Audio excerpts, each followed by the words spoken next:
খরচার হাওর পারে হয়ে গেল কুস্তি প্রতিযোগিতা। সুনামগঞ্জে শনিবার স্থানীয় একটি সংগঠন এই আয়োজনটি করে।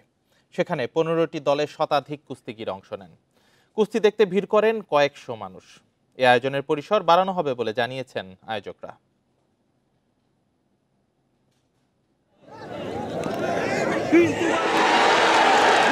নভেম্বরের শেষেও প্রখর রোদ সুনামগঞ্জে।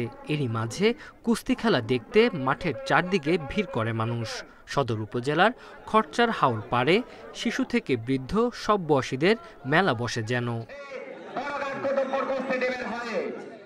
স্থানীয় সংগঠন ভাটি বাংলা কুস্তি অ্যাসোসিয়েশন প্রতি বছরই এই আয়োজন করে। হাওর পাড়ের মানুষের কাছে এর জনপ্রিয়তাও বেশ। খেলাটা যাতে আন্তর্জাতিক পর্যায়ে যায়, সারা বাংলাদেশ ছড়িয়ে ছিটিয়ে যায়, সেই ব্যবস্থা করবে। সেটা হওয়া মানুষের একমাত্র আশা আকাঙ্ক্ষার ফল, এবং এই খেলাটা আমরা অন্তর থেকে ভালোবাসি, যার কারণে এই খেলাটায় কাউকে দাওয়াত দিতে হয় না। দাওয়াত না দিলেও লক্ষ মানুষের সমাগম হয়ে থাকে। কুস্তি খেলার মাধ্যমে ভিন্ন অঞ্চলের মানুষের মাঝে সম্প্রীতির বন্ধন তৈরি হয়। খেলোয়াড়রা বলছেন, এই আয়োজনের আকর্ষণ আরও বাড়াতে সরকারি সহায়তা প্রয়োজন। পূর্বপুরুষেরা এটা কুস্তি খেলাটা আবিষ্কার করে গেছেন, তার ধারাবাহিকতায় আজও আমরা তাদের উত্তরসূরি যারা এই গ্রামীণ খেলাটাকে আমরা ধরে রাখছি। দর্শক স্বভাবিত হয়, এটা আমাদের ভ্রাতৃত্বের বন্ধন সৃষ্টি হয়, আন্তরিকতার বন্ধন সৃষ্টি হয়।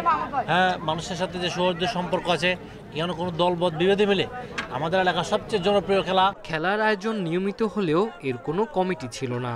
এবারই প্রথম স্থায়ী কমিটি গঠন করা হয়। সভাপতি জানান, আগামীতে এর পরিসর বাড়ানোর চিন্তা আছে। এই কুস্তি খেলার মাধ্যমে আমাদের এই যে সুনামগঞ্জের 5টি উপজেলা যে বৃত্তের আবর্তে আমরা একটা বন্ধনে আমরা আবদ্ধ হয়েছি, এই বন্ধন থেকে কেউ আমাদেরকে সরাতে পারবে না। দিনব্যাপী কুস্তি খেলায় সুনামগঞ্জের 5 উপজেলা থেকে 15টি দল অংশ নেয়। বিজয়ী হয় সদর উপজেলা দল। Tanzil Hasnat, independent news.